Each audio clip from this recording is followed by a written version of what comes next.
integrate it, add wings to your career. Hello everyone, welcome to our channel. चलिए आगे continue रखते हैं। अपन 3 part कर लिए हैं, लास्ट पार्ट अपना। अब देखो क्वेश्चन नंबर 75, ठीक है। क्वेश्चन नंबर 75 है अपना, a structure which offers negligible और zero resistance on bending at any point is known as. देखो 4 ऑप्शन दे रखे हैं इसमें, बीम, गर्डर, लिंटल। ये तो देखो, ये तो सारे के सारे बेंडिंग लेते हैं, लेकिन जो लास्ट ऑप्शन अपना केबल, ये सिर्फ और सिर्फ कंप्रेशन, सिर्फ और सिर्फ टेंशन लोड ले सकता है, ना ही कंप्रेशन ना ही बेंडिंग, दोनों में से नहीं ले सकता है। तो आंसर अपना हो जाएगा डी, 75 में डी। केबल क्या ले सकता है? सिर्फ और सिर्फ टेंशन ले सकता है, कंप्रेशन और बेंडिंग दोनों नहीं लेगा। क्वेश्चन नंबर 76, ये पूछा इसने कर्वेचर का फॉर्मूला पूछा है। The curvature at any point, जिसको 1/r बोलते हैं, along the curve representing the deform shape of a beam is given by. ये अपने सोम में भी सर ने आपको बताया होगा, या ये हाईवे में भी ये आपको पढ़ाया जाता है। तो इसको लिखते हैं 1/r equals two plus minus d2y upon dx square divide by 1 plus dy upon dx का होल स्क्वायर की पावर 3/2। तो ये आंसर आएगा इसमें बी। ये सीधा सीधा फॉर्मूला है, इसमें बताने लायक कुछ नहीं है, सीधा सीधा फॉर्मूला आता है, 1/r का फॉर्मूला यही आता है। तो option number B, option B आ गया। क्वेश्चन नंबर 76 के बाद 77 पढ़ो question. The moment required to rotate the near end of a prismatic beam through unit angle without translation, the far end is fixed. ये करा है कुछ ऐसा है, फार एंड क्या है? फिक्स्ड बताया है। यहाँ पे यूनिट रोटेशन बता रहा है, यहाँ पे यूनिट रोटेशन करो, ठीक है। कुछ ऐसा कुछ ये करा है, यहाँ पे यूनिट रोटेशन करो,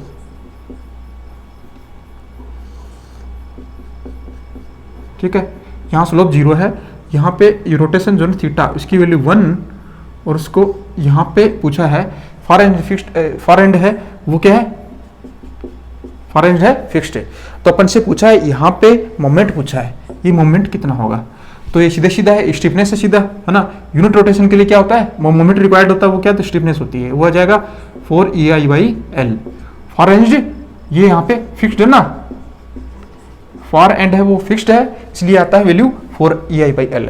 फार एंड हिंज्ड हो तो वैल्यू आती है 3EI/L। तो आंसर आ जाएगा 77 में, आंसर आ जाएगा डी, ठीक है। ये हिंज्ड होता है तो आता वैल्यू 3EI/L। सीधे सीधे स्टिफनेस की डायरेक्ट फॉर्मूले हैं।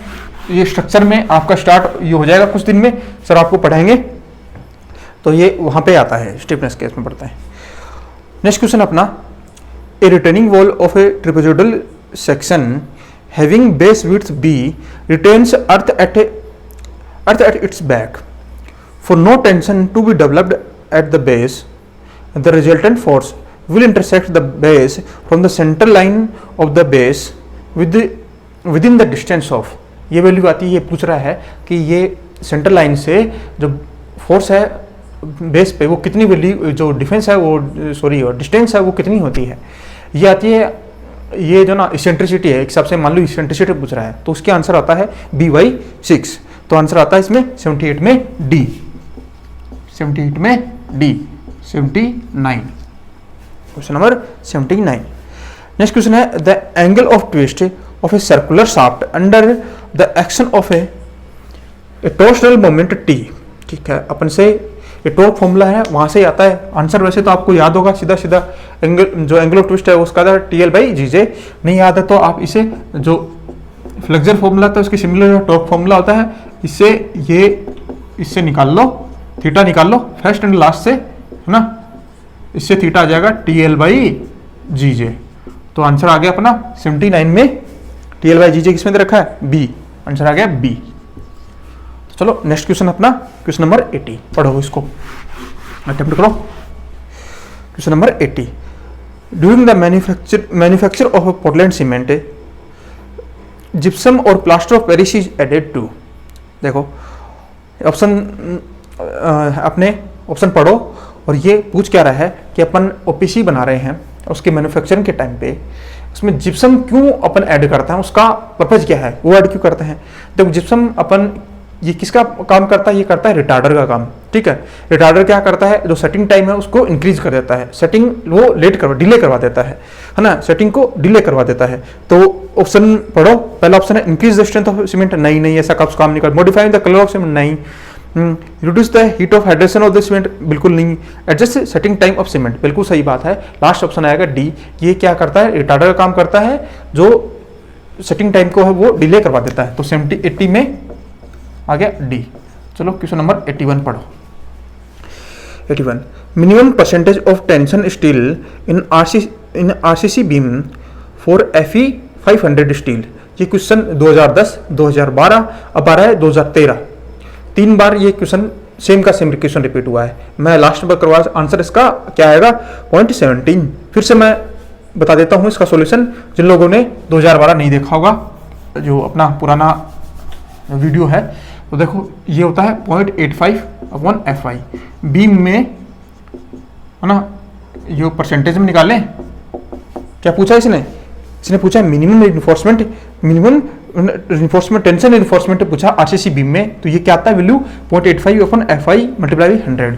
क्या आ जाएगा 0.85/FI कितने रखिए 500 मल्टीप्लाई बाई 100। तो ये आंसर आ गया, कट गया, कितना आया, ये आया 0.17। तो आंसर 81 में बी। ठीक है, चलो ये आपको फॉर्मूला याद रखना है, मिनिमम है, मिनिमम टेंशन रिइंफोर्समेंट। चलो नेक्स्ट क्वेश्चन अपना, एज पर IS 456 the effective length of cantilever beam की अपन को इफेक्टिव लेंथ पूछी है अकॉर्डिंग टू IS 456। देखो SSB क्या होती है, होती है clear span plus D effective depth, ठीक है। और जो अपना कैंटिलीवर में क्या होता है, D की जगह D/2 होता है। तो आंसर क्या हो जाएगा, बी आंसर हो जाएगा, clear span plus effective depth divide by 2। ये जो है ना, ये IS 456 में दिया हुआ है, ठीक है। ये क्वेश्चन नंबर 82 में आ जाएगा, बी है अपना, ठीक है। क्वेश्चन नंबर 83 पढ़ो। क्वेश्चन नंबर 83 पढ़ो। क्वेश्चन पूछा अपन से, इफ द मॉड्यूलर रेशियो जो है M स्ट्रेस रेशियो है, स्ट्रेस रेशियो ने कैसे डिफाइन किया, स्टील बाई कंक्रीट डिफाइन किया है। R जो है steel by concrete. Then the critical neutral axis constant K is given by, देखो ये वर्किंग स्ट्रेस मेथड में कह रहा है, क्वेश्चन नंबर 83 कह रहा है कि M जो है मॉड्यूलर रेशियो है, R जो है ना वो स्टील डिवाइड बाई कंक्रीट, वो है R, ठीक है।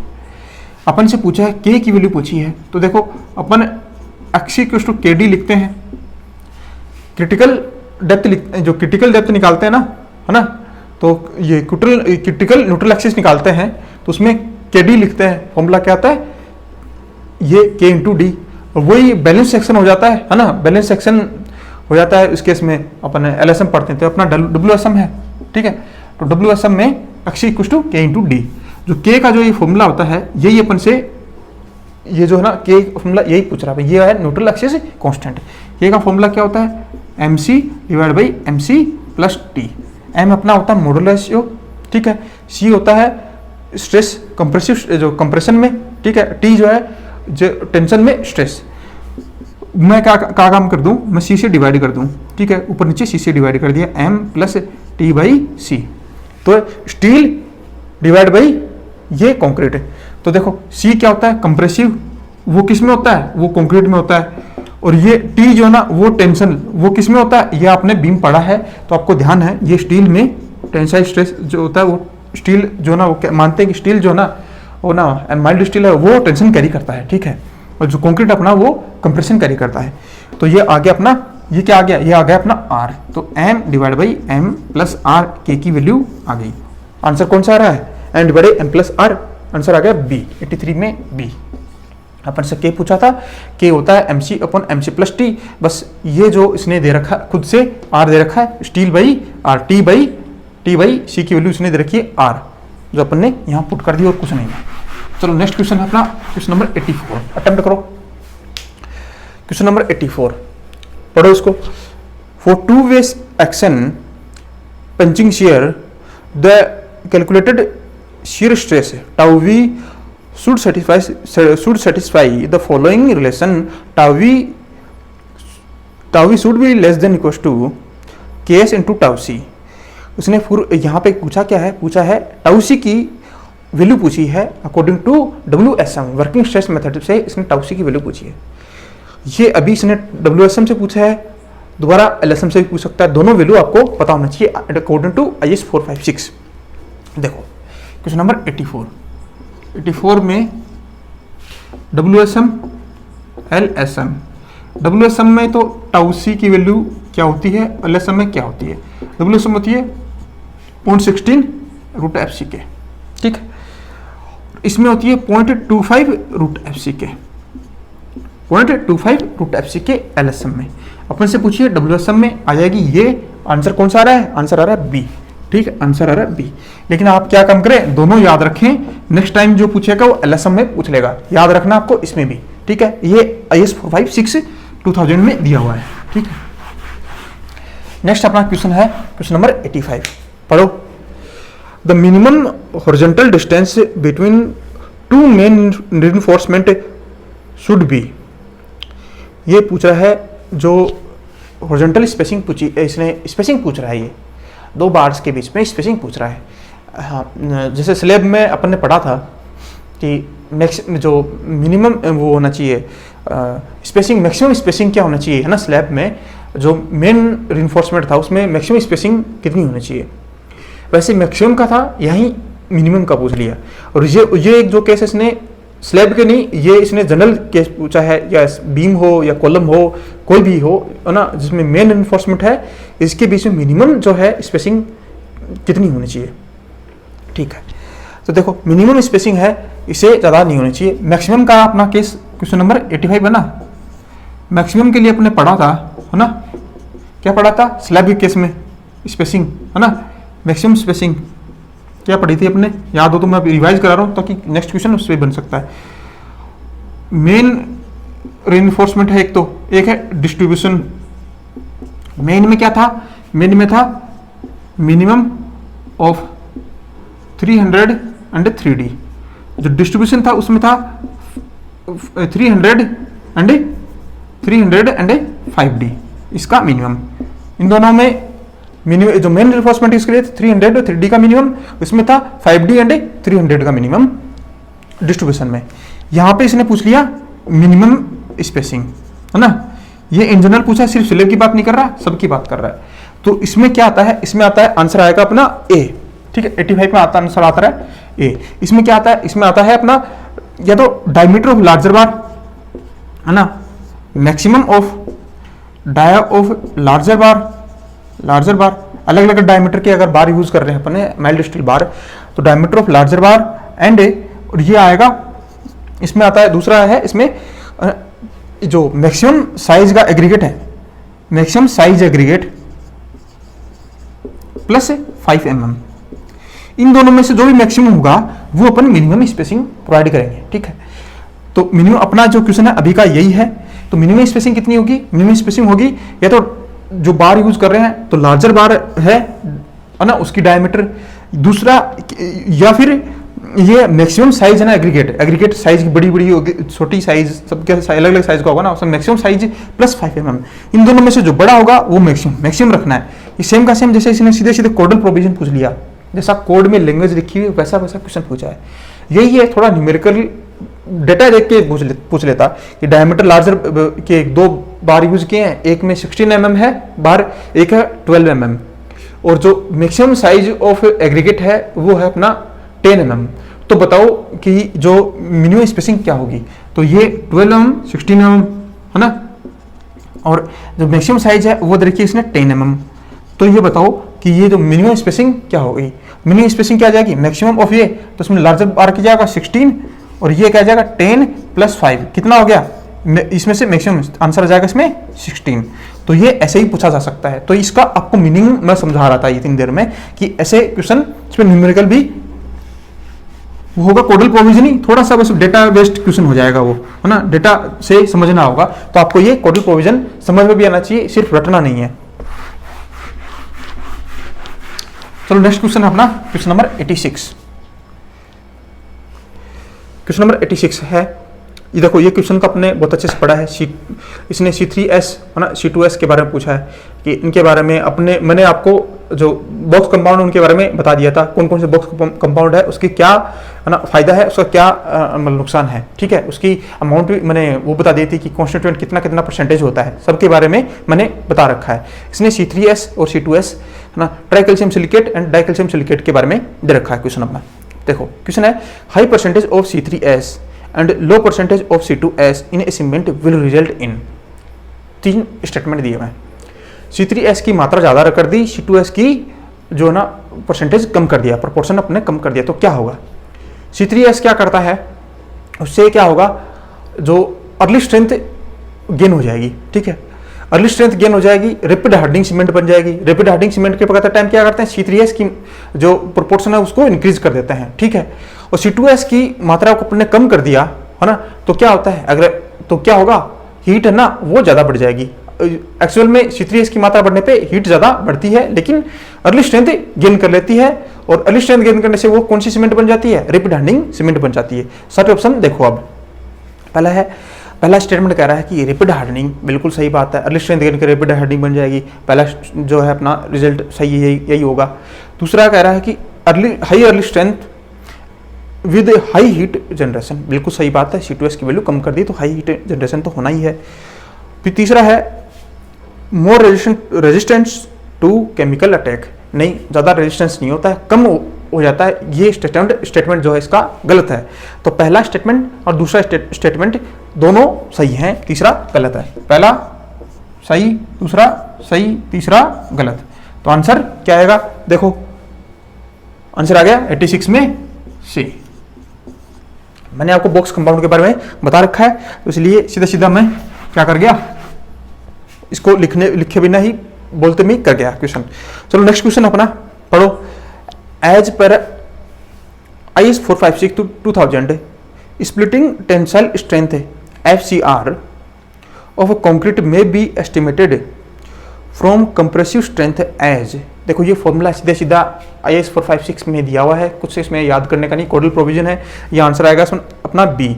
FCR इक्वल टू जो टेंसाइल स्ट्रेंथ दी होती है ना, स्प्लिटिंग टेंसाइल स्ट्रेंथ वो दी होती है FCR इक्वल टू 0.7 √FC के। आंसर आ जाएगा अपना बी, 87 में बी। ये कोडल प्रोविजन है, IS 456 में दिया हुआ है, तो ये इसमें मैं कुछ बता नहीं सकता हूँ, है ना, सीधा याद रखना पड़ेगा। नेक्स्ट है अपना question, maximum admissible water cement ratio for mild environmental exposure should be.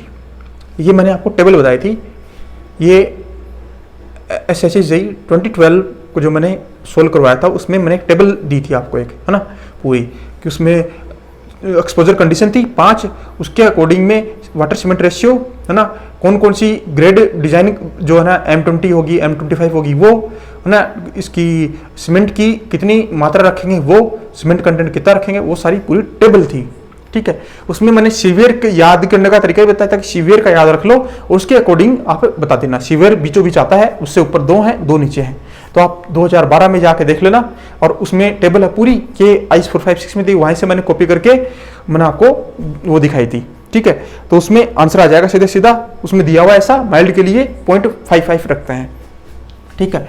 तो मैं वो टेबल बार बार क्यों बता रहा हूँ, क्योंकि वो टेबल आपको याद रहना जरूरी है। इसने माइल्ड के लिए पूछा है, नेक्स्ट टाइम पे किसी भी मॉडरेट के लिए, सीवियर के लिए, वेरी सीवियर, एक्सट्रीम किसी भी कंडीशन के लिए पूछ सकता है, तो वो आपको टेबल याद होनी चाहिए। जैसा मैंने बताया था उसी तरीके से याद रखो, याद हो जाएगा, नहीं तो इतना डेटा याद नहीं होगा। चलो नेक्स्ट क्वेश्चन है अपना, पढ़ो। एयर एंट्रेनमेंट इन कॉन्क्रीट इंक्रीजेज। देखो इससे होता क्या है, इससे होता क्या है, क्या ये एयर एंट्रेनमेंट से क्या होता है कि वर्केबिलिटी इंक्रीज हो जाती है। तो एयर बबल को क्या करते हैं, इसमें ऐसा करते हैं, कंक्रीट ये जो ना ऐसा कंक्रीट बनाते हैं, तो क्या करते हैं कि जो एयर बबल हैं वो कंक्रीट के अंदर जो अपने एग्रीगेट्स हैं, है ना, जो उसमें वॉइड रह जाता है ना, वहाँ पे अपन एयर बबल क्या करते हैं, वो प्रोवाइड कर देते हैं, है ना, वो डाल देते हैं। तो क्या होगा, उसमें वर्केबिलिटी इंक्रीज हो जाती है, और जो सल्फर अटैक या फिर ऐसे जो है ना एसिड अटैक, इसके प्रति जो रेजिस्टेंस है वो भी इंक्रीज हो जाता है। तो इसने अपना जो ऑप्शन है वो तो अभी वर्केबिलिटी आंसर आएगा, लेकिन अगर नेक्स्ट टाइम जब भी आएगा तो उसमें सल्फर अटैक, एसिड अटैक, इसके प्रति भी इसकी रेजिस्टेंस इंक्रीज हो जाती है। स्ट्रेंथ पे इतना काफ़ी कोई फर्क नहीं पड़ता है। तो आंसर आ गया अपना 89 में ए। ठीक है, नेक्स्ट क्वेश्चन अपना 90 question number 90। Which of the following is added for quick setting of cement.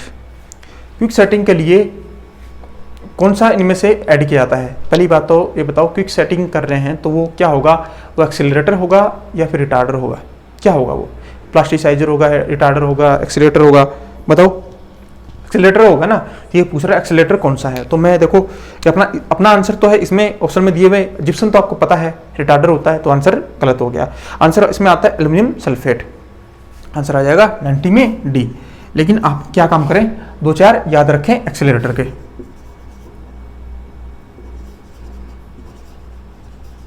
Accelerator जो है ना, वो जो एल्यूमिनियम सल्फेट है, एक तो ये, ठीक है, जो दे रखा है इसने। एक होता है कैल्शियम क्लोराइड, जो कैल्शियम क्लोराइड अपने यूज करते हैं rapid hardening cement, extra rapid hardening cement बनाने के लिए, ठीक है, ये भी है। एक है सोडियम नाइट्रेट, ठीक है। एक आता है कैल्शियम नाइट्रेट, ठीक है। ये आप फॉर्मूले याद रख लें, ठीक है।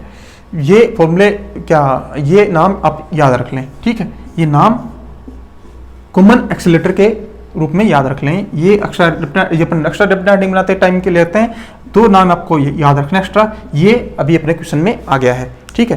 तो इनमें से कॉमन यही पूछते हैं। चलो, कई बार यही पूछ लेंगे, 4 में से ये दे देंगे, बोल देंगे कि इनमें एक्सीलरेटर कौन सा है ना। तो इसलिए आपको ध्यान होना चाहिए थोड़ा कॉमन क्वेश्चन जिस पे पूछा गया है। क्वेश्चन नंबर 91 पढ़ो। The distance between 2 rivets measured perpendicular to the direction of applied force is known as. ये कह रहा है, ये अपना कोई प्लेट है ना, प्लेट है अपना कोई ये, इसमें लोड अपने अप्लाइड जो फोर्स है ये अपना कंप्रेसिव है, टेंशन है, जो भी मैंने टेंशन लिया है, कोई भी हो सकता है, ठीक है। रिवेट्स हैं, बोल्ट हैं, ठीक है। बोल्ट कुछ लग रहे हैं ऐसा, ये कुछ ऐसा बोल्ट लगे हुए हैं ना। 2 प्लेट का कनेक्शन है, मैं सिर्फ ऐसे दिखा रहा हूँ। ये कह रहा है कि जो लोड है उसके परपेंडिकुलर डायरेक्शन में, इस डायरेक्शन में, है ना, तो उसको क्या बोलते हैं? इसको बोलते हैं गेज। डेफिनेशन होती है इसकी, लोड जो है उसकी लोड या फोर्स की परपेंडिकुलर डायरेक्शन में वो गेज, और जो इसकी सेम की डायरेक्शन में, फोर्स की सेम डायरेक्शन में, उसको बोलते हैं पिच, ठीक है, पिच। तो गेज एंड पिच दोनों आपको डेफिनेशन पता होनी चाहिए। तो आंसर अपना आ गया, ये पूछा अपना, उसमें आ गया गेज आएगा, तो आंसर हो गया अपना गेज 91 में बी। चलो क्वेश्चन नंबर 92 पढ़ो। For simply supported beam the allowable deflection shall not exceed. पहले तो ये मुझे बताओ, इसने ये बता रखा आपको ये बीम जो है वो किस मटेरियल का है, स्टील बीम है या आरसीसी बीम है? तो स्टील में अलग इसके कोडल प्रोविजन है और आरसीसी में अलग कोडल प्रोविजन है ना। तो इसमें ये क्वेश्चन में थोड़ी मिस्टेक हुई है ना, उसने डेटा नहीं, इसने बताया नहीं ये कौन सा बीम है। तो जब भी जहाँ भी मैंने क्वेश्चन देखे हैं, इसका आंसर देखा है क्वेश्चन का, उसमें उसने स्टील मान के चला है कि ये IS 800 के अकॉर्डिंग, ठीक है। तो ये IS 800 के अकॉर्डिंग मैं बता रहा हूँ, ठीक है। इसका आंसर होगा ए, ठीक है। तो IS 800 नेक्स्ट टाइम जब भी क्वेश्चन आएगा ये बता देगा कि ये या तो स्टील का बना हुआ है या IS 800 के अकॉर्डिंग बताओ, ठीक है। तो उसमें क्या है, इसमें दिया हुआ है स्पान बाई 325, इससे ज़्यादा नहीं होना चाहिए डिफ्लेक्शन, ठीक है। Should not be greater than deflection जो है SSB में ऐसा हुआ है। या फिर उसमें बता देगा IS 456, जो यहाँ पे ये भी नहीं बता रखा कि RCC में से बना है ना, या फिर IS 456 के अकॉर्डिंग बताओ। तो उसके अकॉर्डिंग बता रखा है स्पान SSB में स्पान बाई 350, स्पान बाई 250। 350 सिर्फ और सिर्फ में डेड लोड है, लाइव लोड नहीं है, सिर्फ और सिर्फ dead load including TCS, temperature, creep and shrinkage, ठीक। और स्पान बाई 250 इसमें है लाइव लोड भी इंक्लूडेड है, dead load plus live load है, TCS तो इंक्लूड कर ही रखे हैं, temperature, creep and shrinkage stresses भी इसने काउंट कर रखी हैं, तो इससे ज़्यादा नहीं हो सकता। तो ये अपन से ये क्या आंसर, अगर ये आई से 0.56 ये वाला लिखा होता है या RCC लिखा होता तो ये आंसर मैं ये कर देता। ठीक है, तो ये आंसर मैं ये चल के ले रहा हूँ, ये लेके चल रहा हूँ। ठीक है, चलिए नेक्स्ट क्वेश्चन पढ़ो, question number 93। Question number 93, the beams supporting the stair step are generally known as, जो आपने स्टेयरकेस देखा ना, ऐसे स्टेयरकेस देखा होगा आपने, ऐसे है ना, ये जो बीम लगा होता है, ये बीम, ये इस बीम की बात कर रहा है, ये बीम है वो, इस बीम को क्या कहते हैं, इसको बोलते हैं स्ट्रिंजर बीम कहते हैं, स्ट्रिंजर बीम जो इंक्लाइंड लगा होता है उसको बोलते हैं स्ट्रिंजर बीम। तो 93 में सी। चलो क्वेश्चन नंबर 94 बताओ, क्वेश्चन नंबर 94 का आंसर बताओ। The maximum size of a fillet weld for a plate of square edge, maximum size कितनी होनी चाहिए फिलेट वेल्ड की, ये पूछ रहा है। ये भी IS 800 के जो कोडल प्रोविजन है वही पूछा है इसने, बिल्डिंग का कोडल प्रोविजन इसने पूछा है। ठीक है, तो इसका आंसर आता है 1.5 mm less than the thickness of plate. ये अगर जैसे मैं क्या काम कर रहा हूँ, ये प्लेट है और एक मैं यहाँ पे ज्वाइन कर रहा हूँ उनको वेल्डिंग से, यहाँ पे ऐसे ऐसे वेल्डिंग कर रहा हूँ। ठीक है, तो प्लेट की जो साइज है ना वो ये 1.5 mm कम कर दी मैंने यहाँ पे, तो 1.5 mm जो है ना less than the thickness of plate. तो ये आंसर आ गया अपना 94 में ए, 94 में ए, नहीं ये 95, क्वेश्चन नंबर 95। नेक्स्ट क्वेश्चन अपना कोडल प्रोविजन था तो अपना आंसर हो गया ए। चलो नेक्स्ट क्वेश्चन पढ़ो। The maximum edge and and distance from the centre of any plate centre of any hole to the nearest flame cut edge shall not be less than the. तो देखो इसने पूछा है and as distance. एक पहले question थोड़ी देर पहले ही अपने से डेफिनेशन पूछ रहा था, पिच और गेज में, गेज की पूछी थी मैंने, पिच की मैंने साथ में बता दी थी आपको। वैसे होती एज एंड एंड डिस्टेंस आता है। ये मैंने इसका क्वेश्चन का जो ना 2011 में क्वेश्चन आया था इस पे, है ना, पिच पे आया था वो, पिच की वो पूछ रहा था, मिनिमम वैल्यू पूछ रहा था पिच की। तो उस टाइम पे मैंने आपको एंड और एज डिस्टेंस भी बताया था, मिनिमम इसकी वैल्यू क्या होती है। तो इसकी वैल्यू मिनिमम वैल्यू होती है ना, इसकी वैल्यू होती है मिनिमम 1.5 डी नॉट। जो यहाँ पे डी नॉट जो डी है वो क्या होता है, ये होता है डाया ऑफ होल। ये बोल्ट या रिवेट है उसका डाया नहीं होता है, ये जो होल है ना उसका डाया होता है। तो होल का डाया थोड़ा ज्यादा होता है रिवेट से, रिवेट या बोल्ट के डाया से। ठीक है, तो डाया ऑफ होल, तो ये वैल्यू होती है इतनी 1.5। तो इससे ये मिनिमम इससे कम नहीं होना चाहिए। ठीक है, तो आंसर हो गया अपना ये 1.5 डी नोट। तो आंसर आ गया 1.5 टाइम्स द होल डाया, तो आंसर आ गया 95 में ए। ठीक है, मैक्सिमम ये तो मिनिमम हो गई, मैक्सिमम क्या होती है, मैक्सिमम होती है 12T एप्सिलॉन्स 12। ठीक है, टी थिकनेस होती है प्लेट की, और एप्सिलॉन्स जो है ना इसकी वैल्यू होती है 250 डिवाइड बाई FY की पावर 1/2। FY जो है ग्रेड ऑफ कंक्रीट से निकल जाएगा और ये एप्सिलॉन्स निकल गया, टी अपन को थिकनेस है, उससे अपन को ये मैक्सिमम है इतनी, इससे ज़्यादा नहीं हो सकती। ठीक है, तो एज डिस्टेंस के बारे में दोनों को पता चल गया। पिच का ऑलरेडी क्वेश्चन आ चुका है, उसकी वैल्यू होती है 2.5 इंटू 5 उसमें आता है डाया ऑफ बोल्ट आता है। ठीक है, तो वो क्वेश्चन ऑलरेडी अपने कर चुके हैं, तो मैं वहां पे यहाँ पे फिर से नहीं बता रहा हूं। चलो next question. In a singly reinforced beam if the permissible stress in concrete reaches earlier than the permissible stress in steel. ये कह रहा है जो परमिसिबल स्ट्रेस जो है ना कंक्रीट में पहले हो जाए स्टील की तुलना में पहुंच जाए, तो कौन सा बीम होगा, वो बीम सेक्शन कौन सा होगा, अंडर रिइंफोर्स्ड होगा या ओवर रिइंफोर्स्ड होगा, ये बताओ।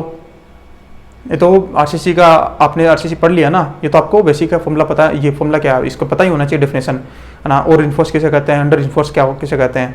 क्या आंसर आएगा इसमें आएगा ओवर रिइंफोर्स्ड पे। ठीक है, ज़्यादा इसमें, क्योंकि कंक्रीट में पहले पहुंच गई परमिसिबल स्ट्रेस, अभी तक स्टील में हुआ ही नहीं है, तो ज़्यादा स्टील अपने डाल दिया, ठीक है, और इन्फोर्स हो गया। 96 में बी। चलो नेक्स्ट क्वेश्चन है 97। यह आया अपना डेवलपमेंट लेंथ पे। ये मैं ऑलरेडी आपको बता चुका हूं, है ना। डेवलपमेंट लेंथ का फॉर्मूला पूछा है इसने, ये बताओ एलडी का वैल्यू क्या होता है। ये सारी वैल्यू इसने सारी चीज़ें बता रखी हैं, सिग्मा एस क्या है, टाउ बी डी क्या है, ठीक है, बॉन्ड स्ट्रेस है, ये है। एलडी का फॉर्मूला पूछा है आपसे, ये ऑलरेडी बता चुका हूं। एलडी का फॉर्मूला होता है 5 into sigma S T divide by 4 tau B D, ठीक है। डब्ल्यू एस एम में, एल एस एम में यही सिग्मा एस टी की वैल्यू की जगह आ जाएगा 0.87 FI। लेकिन फिलहाल अपना फॉर्मूला इसी बेसिस पे है, तो बताओ फॉर्मूला देख लो, आंसर कहाँ आ रहा है। L D development length equal to 5 dia of bar into sigma S T ना, उसका ये जो है ना माइल्ड स्टील है उसका आ जाएगा, है ना। Tau B D bond stress, ठीक है, सिग्मा एस टी दे रखा है जो स्ट्रेस इन बार, ठीक है। आंसर आ जाएगा कौन सा अपना आ जाएगा आंसर आ जाएगा बी, 97 में बी। सीधा डेवलपमेंट लेंथ का फॉर्मूला पूछा है, आंसर आ गया अपना 97 में बी। चलो मैं ऑलरेडी बता चुका था ये आपको। क्वेश्चन नंबर 98 पढ़ो। Side face reinforcement shall be provided in the RCC beam, ठीक है, reinforcement concrete beam when the depth of a web in the beam exceeds. ये कोडल प्रोविजन है, जो ये जनरली इसकी बात कर रहा है, टी बीम की बात कर रहा है। टी बीम में ही होता ना, ये वेब है ना, फ्लेंज है, कह रहा है कि वेब है ना, वेब की जो ना क्या बोलते हैं, वेब की जो है डेप्थ है वो किससे ज़्यादा हो जाए जब अपन साइड फेस रिइंफोर्समेंट भी प्रोवाइड करते हैं। तो कोडल प्रोविजन है, सीधा इसका आंसर आता है 750 mm। तो आंसर आ गया अपना बी। जनरली प्रोवाइड करते हैं, टी बीम हो गया, एल बीम हो गया, वैसे केस में आता है ना। जनरली कह रहा हूँ, ये नहीं कह रहा, ठीक है, हमेशा उसमें होता है। नेक्स्ट क्वेश्चन है अपना 99 पढ़ो। क्वेश्चन 99 पढ़ो।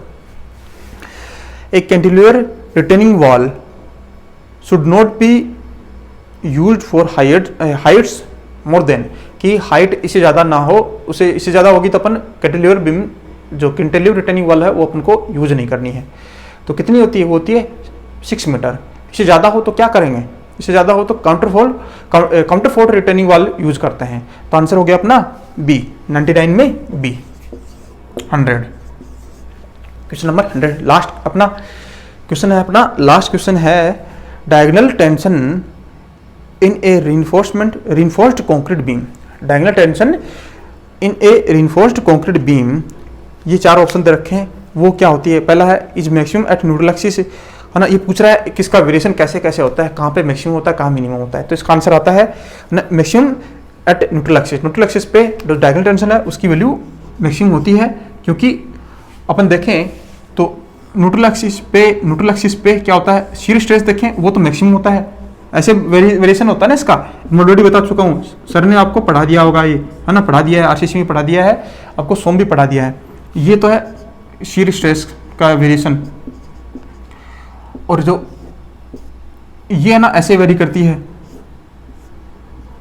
ये क्या है, ये बेंडिंग स्ट्रेस है। तो न्यूट्रल एक्सिस पे बेंडिंग स्ट्रेस जो है ना, बेंडिंग स्ट्रेस वो 0 होती है, शियर स्ट्रेस ये होती है मैक्सिमम। तो उससे जो डायगोनल टेंशन है वो न्यूट्रल एक्सिस पे वो क्या होता है, वो होता है मैक्सिमम। तो आंसर हो गया अपना ए। चलो अपना 2013 का भी क्वेश्चन पेपर सॉल्यूशन अपने बहुत अच्छे से किया है।